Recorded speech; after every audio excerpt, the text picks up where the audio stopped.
santé, la séquestration de carbone dans les sols est un des leviers pour limiter le réchauffement climatique, avec également des impacts positifs sur la biodiversité et la fertilité des sols. Concrètement, cela consiste à capter le CO2 de l'atmosphère grâce à la photosynthèse des plantes, puis de stocker le carbone dans le sol lors de l'enfouissement de matières organiques. En effet, les sols des terres arables métropolitaines ont déstocké du carbone au cours des 50 dernières années à cause de l'agriculture intensive. Or, plus le stock est bas, plus le potentiel de stockage est grand. Il est alors plus facile de séquestrer du carbone dans les premières années suivant la mise en œuvre de pratiques agroécologiques. En France, les surfaces de grandes cultures représentent ainsi 88% du potentiel de stockage national additionnel de carbone et les cultures intermédiaires représentent plus de 60% de ce potentiel. Créé par le ministère de la Transition écologique et solidaire, le label Bas Carbone a pour objectif de proposer un cadre certifié, innovant et transparent de comptabilisation des réductions d'émissions de gaz à effet de serre et de stockage de carbone dans les sols, offrant ainsi des perspectives de financement à des projets locaux de stockage de carbone dans les sols par les agriculteurs. Il permet ainsi d'accompagner la transition écologique à l'échelon territorial en récompensant, grâce à la vente de crédits carbone, des comportements vertueux allant au-delà des pratiques usuelles. C'est dans ce contexte que le projet Quantica a contribué à développer AgriCarbone EO, un outil intégré d'estimation de production de biomasse, des couverts végétaux et de stockage additionnel de carbone dans le sol induit par ces couverts. L'outil fonctionne en pilotant le modèle de culture SAFI CO2 développé par le CESBio avec des données de télédétection à haute résolution générées par l'outil Crop Analytics d'Airbus Defence and Space, puis en utilisant les sorties du modèle de culture comme données d'entrée dans le modèle de sol AMG fourni par Arvalis qui permet de quantifier l'évolution des stocks de matière organique du sol. Ce couplage de modèles fournit un outil d'évaluation compatible avec la méthodologie label bas carbone mise en place par le gouvernement français. Le processus Living Lab, mobilisant les agriculteurs du JEE Astarac, expérimente les conditions d'apport de données terrain nécessaires au modèle. La confrontation aux pratiques des agriculteurs permet notamment d'étendre l'approche au métal et à de nouvelles cultures intermédiaires. Ce collectif d'agriculteurs, accompagné par la Chambre d'agriculture du Gers, est également mobilisé pour apprécier les résultats de modélisation générés par AgriCarbone EO.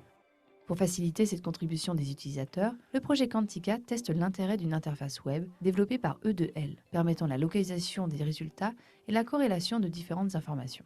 La première étape du projet consiste à acquérir des données de biomasse de couverts végétaux sur 12 parcelles agricoles et à évaluer les capacités du modèle SAFI CO2 à les estimer. Les simulations sont ensuite réalisées sur 3 années et 2 exploitations afin d'évaluer l'impact des pratiques, choix de culture, présence ou non d'une culture intermédiaire sur la parcelle, sur les flux annuels de CO2 et les bilans carbone des parcelles. Les premiers résultats montrent l'importance de prendre en compte la variabilité spatiale des biomasses de couverts pour quantifier leur impact sur les stocks de carbone organique du sol. Les perspectives sont à présent de tester cette approche dans des contextes plus variés, rotation de culture, type de couvert, zone pédoclimatique contrastée, et dans des contextes d'application divers, politique agricole commune, compensation des émissions au sein des filières de production. Bonjour à tous. Donc on va vous présenter les résultats, enfin, le projet Quantica et puis ses résultats. Donc projet qui a été donc, financé par le CNES dans le cadre du Space Climate Observatory. Et l'objectif était donc d'améliorer la quantification du carbone additionnel stocké dans les sols par les cultures intermédiaires. Hop. Ah oui, mais c'est vous qui avez la main sur la diapositive. Merci. Donc, pour voilà, rappel du contexte, il a été déjà fait en grande partie par la petite vidéo, mais voilà, il y a une méthode qui s'appelle le label bas carbone, qui s'appuie pour la partie estimation des variations de stock de carbone sous forme de matière organique dans les sols sur un modèle qui est alors, sur des modèles sols. Celui qui est le plus utilisé, c'est le modèle AMG. Et c'est celui que j'ai représenté schématiquement là, sur la figure à droite. Mais les différents modèles sols qui peuvent être utilisés fonctionnent un peu tous sur le même principe. Il y a différents pools de matière organique dans le sol. Quand la matière organique est humidifiée ou décomposée, ça émet du CO2. Et pour pouvoir faire tourner ces modèles, on a besoin de différentes informations en entrée, en lien avec les pratiques, les biomasses, les données climatiques ou des propriétés de sol. Diapo suivante. Le problème, je peux passer, voilà, c'est qu'en fait, il y a beaucoup de variabilité spatiale sur les biomasses qui sont restituées au sol, les résidus de culture, ce qui n'est pas récolté, ou les cultures intermédiaires, qu'on appelle aussi les couverts végétaux, et aussi des hétérogénéités spatiales fortes en termes de propriétés de sol, ce qui peut générer des incertitudes sur les résultats de ces modèles, notamment d'un point de vue évolution des stocks et CO2 émis. Diapo suivante, s'il vous plaît. Et donc, l'objectif, c'était de voir en quoi la télédétection peut apporter plus de précision dans cette approche-là. On s'est concentré sur le volet biomasse des cultures et couverts végétaux, mais d'autres travaux menés au CESBio en collaboration avec d'autres partenaires visent à aussi voir comment la télédétection peut apporter une information plus précise concernant les propriétés de sol qui sont utilisées dans de ces modèles. Diapo suivante, s'il vous plaît. Donc, l'objectif, c'était pour mieux estimer les biomasses de cultures intermédiaires et l'impact que ça a sur la variation de stock de matière organique dans le sol, c'était de coupler un modèle agronomique dédié à de la spatialisation qui est le modèle Surface CO2, développé au CESBio depuis une dizaine d'années, avec le modèle sol AMG, et donc d'utiliser les biomasses simulées par Surface CO2 comme information en entrée dans le modèle AMG pour estimer plus précisément les variations de stock de carbone dans le sol. Et Surface CO2, c'est un modèle agronomique qui a besoin de très peu de données d'entrée concernant les itinéraires techniques. Pour pouvoir aller jusqu'à l'estimation des biomasses, en fait, on a besoin de connaître uniquement le type de culture et avoir des données climatiques en entrée. Pour aller jusqu'au calcul de bilan carbone, en revanche, avec le modèle MG, on a besoin d'avoir deux types d'informations, en plus des biomasses qui rentrent dans le sol et des propriétés de sol. C'est est-ce qu'il y a eu des amendements organiques? Si oui, en quelle quantité? Et est-ce qu'il y a des exports de paille? Si oui, en quelle quantité? Et cette approche est validée, complète, et validée via différents jeux de données, des stations qui mesurent les flux, des mesures de biomasse ou de rendement. Et donc, dans le cadre de Quantica, on a fait des prélèvements de biomasse de culture intermédiaire pour pouvoir valider les performances de SAPI CO2 à estimer des biomasses qui vont être fournies ensuite à AMG. Diapo suivante, s'il vous plaît. Donc, c'est un projet partenarial qui implique donc Airbus pour la fourniture des séries temporelles de LAI, donc de mètres carrés de feuilles par mètre carré au sol, à partir des données Sentinel-2. Pour ça, ils ont utilisé leur outil Crop Analytics. Donc, ça a été utilisé comme information en entrée de la modélisation. Arvalis a fourni les codes, a fourni les données météo et les données sol et a permis de vérifier que le modèle AMG recodé par le CESBio en Python fournissait bien les résultats qui étaient attendus par rapport en fournissant un ensemble d'exercices de modélisation, de simulation à faire. La Chambre d'agriculture du Gers a fourni des informations concernant les parcelles, les contours et les itinéraires techniques et a participé aussi à la production d'une base de données de biomasse de culture intermédiaire. Et le CESBio a couplé donc SAPI CO2 AMG recodé en Python, a utilisé les différentes données d'entrée pour effectuer les simulations et E2L a utilisé ces sorties de simulation dans le cadre avec un outil qui est Inogis, qui sert d'outil de diffusion et d'échange avec les usagers finaux qui sont les agriculteurs. Et donc, l'idée, voilà, c'est de pouvoir d'évaluer dans quelle mesure cette configuration, ce partenariat, ces différentes briques peuvent améliorer la méthode label bas carbone de point de vue d'estimation des stocks de carbone dans le sol. Diapo suivante, s'il vous plaît. Donc, peut-être je fais la présentation des différents partenaires pour qu'on aille vite. Donc, concernant Airbus, voilà, donc c'est l'outil Crop Analytics qui a été utilisé à partir des réflectances top of atmosphère. Il y a génération, voilà, les corrections atmosphériques qui sont faites. Il y a une inversion qui est opérée pour pouvoir générer des produits biophysiques avec des séries temporelles. Et donc, l'outil prend en compte la topographie, les propriétés de sol, les différents types de végétation. Et donc, dans le cadre de ce projet, on a utilisé donc, une paramétrisation spécifique pour chaque culture. Et concernant les couverts intermédiaires, c'est une paramétrisation générique qui a été utilisée dans la mesure où les couverts intermédiaires peuvent être parfois des mélanges de plusieurs espèces. Diapo suivante, s'il vous plaît.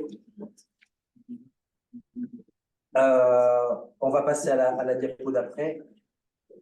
gagner un peu de temps.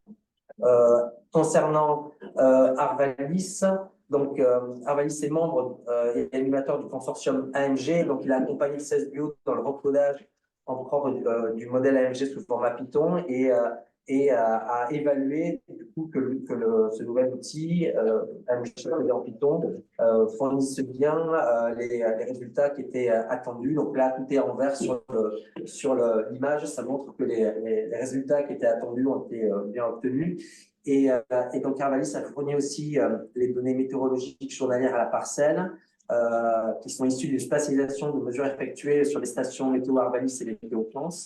Ils ont aussi fourni les données sol sur les parcelles des deux exercices que je présenterai après, qui sont le lot 1 et 2, donc définition d'un type de sol avec la chambre d'agriculture du Gers, puis recueil de données issues de la base de données sol à Arvalis pour fournir des informations sur les propriétés de sol. Et ils ont fait un travail aussi de communication, diffusion,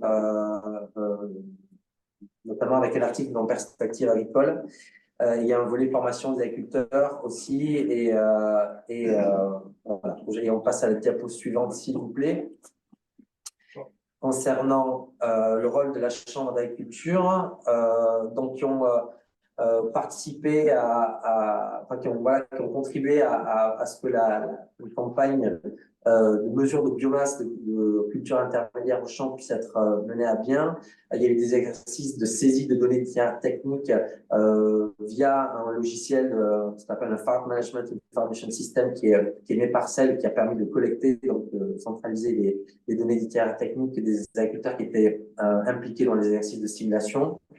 Il y a eu un travail d'analyse, de réflexion de la démarche avec les agriculteurs et des recueils d'expression d'un projet de valorisation auprès des agriculteurs pour une application territoriale de ces travaux concernant la séquestration de carbone et une contribution.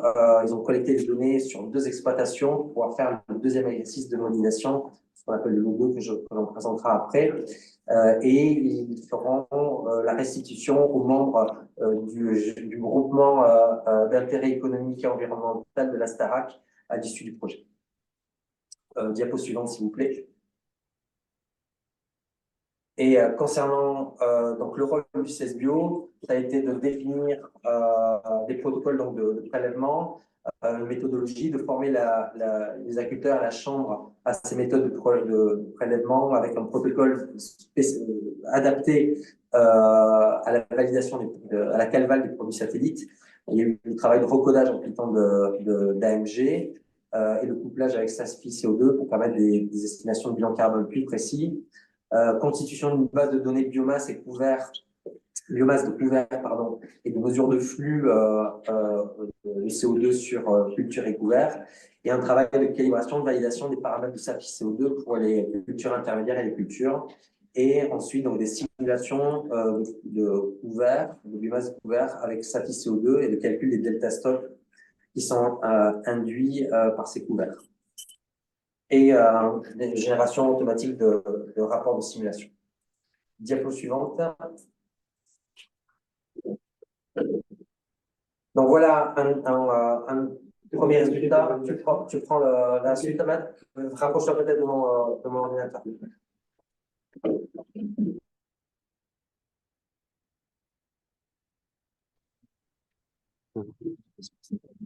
Voilà.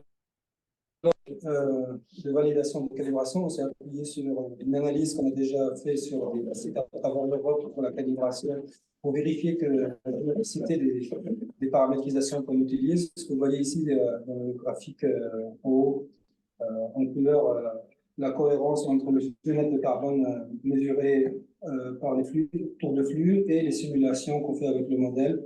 Il s'agit ici du blé et des validations sur la biomasse. Alors du coup, oui, ce n'est pas les sites d'études de Quantica ici, mais il faut bien savoir que si nous on travaille sur ce site avec Quantica, on veut savoir la généricité de l'approche, la transposabilité sur d'autres endroits. Donc du coup, on a certaine confiance de la capacité de faire cela. Prochain slide.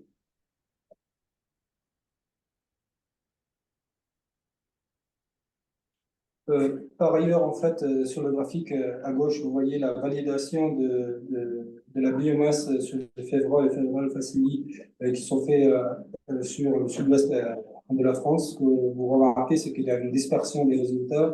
Ceci dû à deux effets. Premièrement, la difficulté d'estimer la biomasse du couvert intermédiaire de l'hétérogénéité spatiale, mais aussi l'utilisation de détection optique qui doit être supportée par d'autres types d'informations radar ou des observations plus fréquentes pour comprendre mieux le modèle.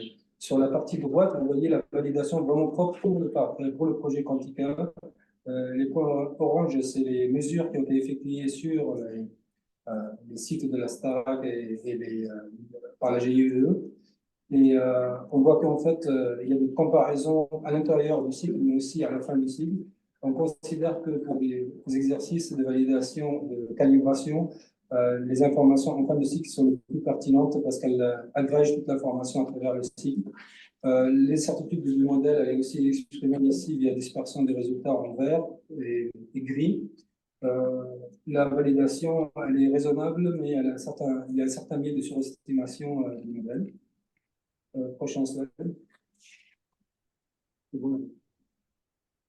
Du coup, un point qui a été discuté aussi aujourd'hui, qui était présenté comme une difficulté rencontrée, qui est en même temps en fait un avantage d'utiliser les outils qu'on est en train de mettre en place, c'est que les contours vont changer. Donc, du coup, s'il y a un programme de compensation carbone ou une estimation de bilan, il va bien falloir avoir Du coup, oui, en fait, donc, du coup, l'évaluation peut être aussi étendue à l'échelle de l'exploitation. Donc, bien sûr, ce qu'on peut le plus, on peut le moins, dans le sens où si on fait des estimations sur des parcelles et sur des îlots, on va pouvoir agréger, donc du coup passer par des évaluations à l'échelle de la parcelle, de l'exploitation. Le prochain slide. Du coup, les points positifs, c'est qu'en fait, l'outil de modélisation qui a été mis en place avec ce couplage permet d'avoir une amélioration sur le label bas carbone, dans le sens où on a les estimations de flux de CO2 par parcelle, la biomasse qui, dans le cadre du label bas carbone, est ou bien déclarée ou bien renseignée par des statistiques régionales. Ici, en fait, c'est vraiment une biomasse propre à chaque entité. On a une estimation des rendements et les dynamiques de stock de carbone saisonnier et annuel. Et ça, en fait, c'est grâce à ce couplage avec AMG. Par ailleurs, en fait, vu qu'on est une modélisation agronomique, on a des dates de levée, des dates de maturation, de sénescence, et même le bilan d'eau si c'est activé dans la modélisation. Alors, quelques freins et limites, certains types de cultures recouverts ne sont pas prises en compte actuellement par le modèle. Bien sûr, l'exercice a augmenté l'applicabilité par certains couverts. On a des exercices en cours sur d'autres types de couverts, mais pour le sorgho, le soja, par exemple, on n'a pas encore de projet, donc c'est à voir. Les prairies ne rentrent pas dans la modélisation actuellement. Il faut comprendre aussi que les parcelles doivent avoir une certaine taille, vu qu'on utilise dans les satellites à 10 mètres de résolution. Donc, du coup, pour avoir une certaine représentation statistique qui peut être relaxée par des ondes beaucoup plus haute résolution. Le problème lié à la géométrie variable des parcelles, qu'on indique en fait quelque part, c'est un avantage de ce type de modèle, mais en même temps, en fait, il faut réfléchir par ailleurs à la label bas carbone qui ne concerne pas vraiment l'application que sur les exploitations. Et donc, le point peut-être le plus important, c'est que l'accès à API, par API aux données de terrain technique, c'est un point important pour avoir des services opérationnels. Or, on voit qu'il y a un certain formatage et standardisation qui est nécessaire sur le renseignement d'informations que nous, ici, on a bypassé par du temps d'analyse de tableaux et de cohérence, mais qui, dans un cadre opérationnel, doit être aussi fait en amont. Mais bien sûr, en fait, là, c'est la première application, ça remonte ces informations, on connaît ce qu'il faut, et donc du coup, c'est un point positif pour le futur. Prochain slide. Prochain slide. Oui. Alors, du coup, Donc en fait, les résultats que vous venez Est-ce que vous m'entendez? Oui. Voilà, donc une partie des résultats, notamment la slide de synthèse, elle est issue d'un processus qui a associé le travail technique avec une démarche de type Living Lab. Cette démarche de type Living Lab, elle a été souhaitée parce qu'au départ, les deux promoteurs du projet, Airbus et Cesbio, ont identifié que dans le contexte de Quantica, un des enjeux majeurs, c'était au regard du fonctionnement du modèle Agri-Carboneo, la nécessité non seulement d'obtenir pour l'expérimentation une fourniture d'informations ITK produites par des agriculteurs, mais d'essayer de le faire dans les conditions les plus proches de la réalité pour appréhender, entre guillemets, la distance par rapport au service. Slide suivante. Voilà.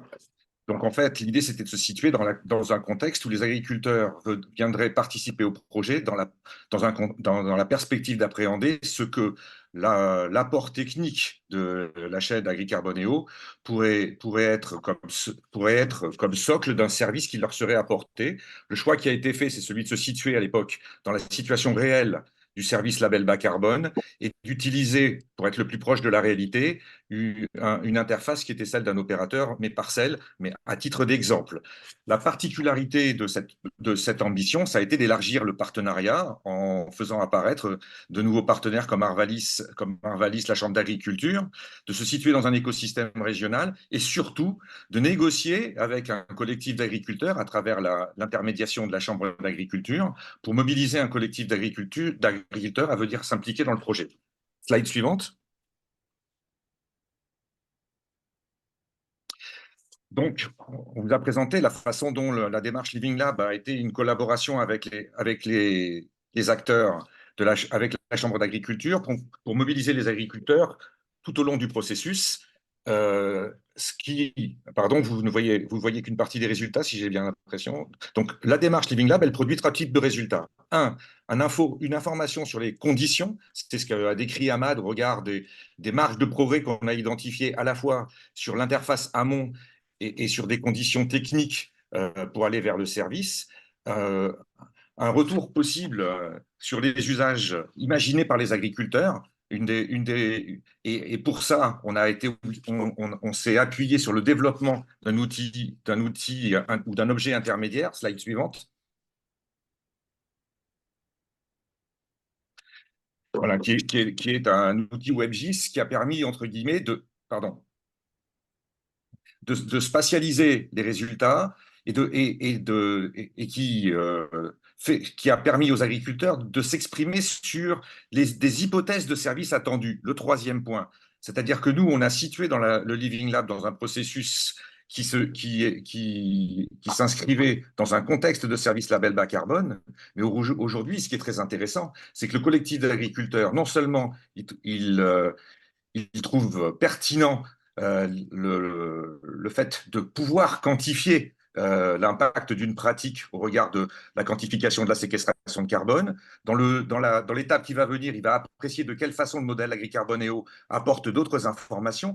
Mais d'ores et déjà, ce qu'il formule, c'est que pour lui, un tel apport d'informations, ça l'amène à considérer que peut-être l'objectivation du carbone séquestré ne devrait pas trouve de la valeur dans un autre type de service que le label bas carbone. Il s'interroge sur trouver des acteurs qui les accompagneraient dans un service pour valoriser la pratique agroécologique à partir de cette information, plutôt dans une valorisation territoriale de leur pratique agroécologique que dans un dispositif de type national label bas carbone.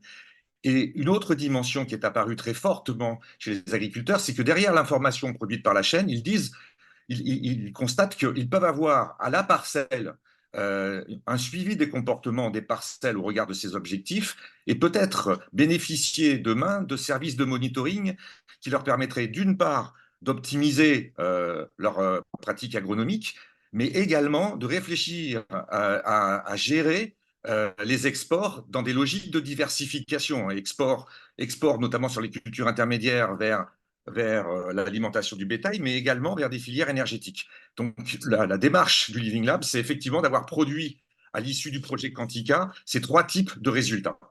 Merci.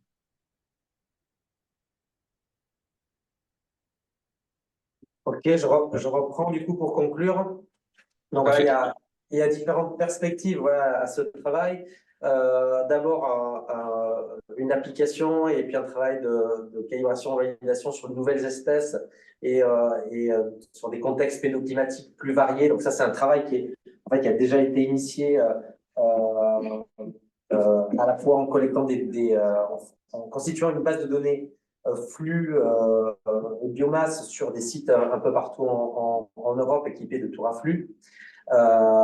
Il y a une thèse qui est en cours là, qui vise à assimiler de la donnée radar et de la donnée optique à plus haute résolution spatiale et temporelle avec des données de planètes notamment, pour pouvoir garantir une meilleure opérationnalité du système parce que les couverts intermédiaires, c'est particulièrement difficile à travailler dans la mesure où c'est en hiver, quand il y a des forts ennuagements sur des périodes parfois longues. Et donc, pour pouvoir garantir l'opérationnalité de l'approche, il faut compléter le jeu de données d'entrée satellite par d'autres données satellites optiques et très certainement aussi par de la donnée radar. Donc ça, c'est quelque chose qui va être qui est engagé déjà. Et puis, on réfléchit pour d'autres contextes d'application, notamment en lien avec la PAC ou les inventaires nationaux ou les compensations au sein des filières, à coupler SAFI CO2 au sein de la chaîne AgriCarboneo avec d'autres modèles sol. COP, c'est en cours. RODC, on commence des exercices aussi pour voir l'impact que peut avoir, le bénéfice que peut avoir l'utilisation des simulations de biomasse spatialisées dans l'estimation des bilans carbone sur d'autres territoires, en Italie en l'occurrence. Et puis, d'un point de vue perspective de services commerciaux, il y a, on démarre là avec un projet avec Maizy Farm de mise en œuvre d'un service dans le cadre du label bas carbone qui s'appelle Maizy Biomasse, qui va utiliser donc des simulations de SAFI CO2 pour alimenter Symeos AMG, donc, et pour alimenter la composante sol AMG de Symeos AMG pour améliorer les calculs de bilan carbone. Et puis des services voilà, contribuant à la valorisation territorialisée des pratiques agroécologiques des agriculteurs en lien avec différents partenaires. Et un point important, c'est que AgriCarboneo, qui intègre SAFI CO2, AMG, est considéré comme, voilà, va être utilisé comme socle dans un service de monitoring dans le cadre de consortium international de recherche sur le carbone, IRC sur le carbone, qui a été lancé il y a 3 semaines à Madrid. Et donc, c'est considéré à l'heure actuelle vraiment comme étant l'approche de monitoring, reporting, vérification du carbone du sol, comme étant la plus aboutie au niveau international. Et en ayant cette approche combinant assimilation de données satellites qui contraint un modèle agronomique à reproduire des biomasses, des flux qui sont plus précis et qui utilisent ces informations en entrée dans un modèle stock pour calculer les delta stocks. Voilà, et puis on peut passer à la diapo finale de conclusion. Oui. Voilà. Donc, dans le cadre de ce projet, on a mené, voilà, on a contribué à fournir des éléments pour améliorer la méthode label bas carbone en couplant SAFI CO2 et AMG.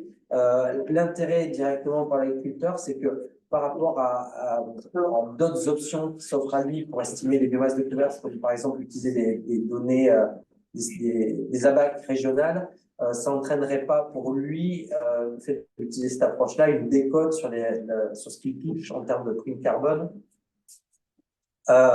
Et donc, ce qu'on a pu faire aussi par le biais de ce projet, c'était de paramétrer, de valider SAFI CO2 pour la simulation de nouveaux types de couverts. Typiquement, dans le cadre de ce projet, c'était des méthails qu'on n'avait pas travaillé jusqu'à présent. Et donc, cette approche, elle va offrir la possibilité de créer de nouveaux services contribuant à la valorisation des pratiques agroécologiques des agriculteurs. Parce qu'au-delà de l'aspect strictement estimation des bilans carbone, Ça peut être utilisé pour des applications d'agriculture de précision, modulation des intrants, par exemple, le fait de pouvoir observer la variabilité spatiale des biomasses, des rendements qui sont produits avec cet outil-là. Et voilà, ça devient une approche, un outil qui fait consensus au niveau européen et international sur la façon de monitorer les cultures, en particulier d'un point de vue stockage carbone. Et malheureusement, voilà, on a toujours, pour une application à très large échelle de ces outils-là, un frein. Le principal frein, c'est en réalité l'accès aux données concernant les pratiques agriculteurs qui soient fiables. Et là, il y a des choses qui commencent quand même à s'ouvrir avec la mise en place d'actions coordonnées au niveau de plusieurs pays qui développent des systèmes, par exemple AgData Hub, qui vont permettre de concentrer l'information et de l'harmoniser concernant les données d'itinéraire technique, ce qui va faciliter une mise en œuvre à plus large échelle et opérationnelle de ce genre d'outils.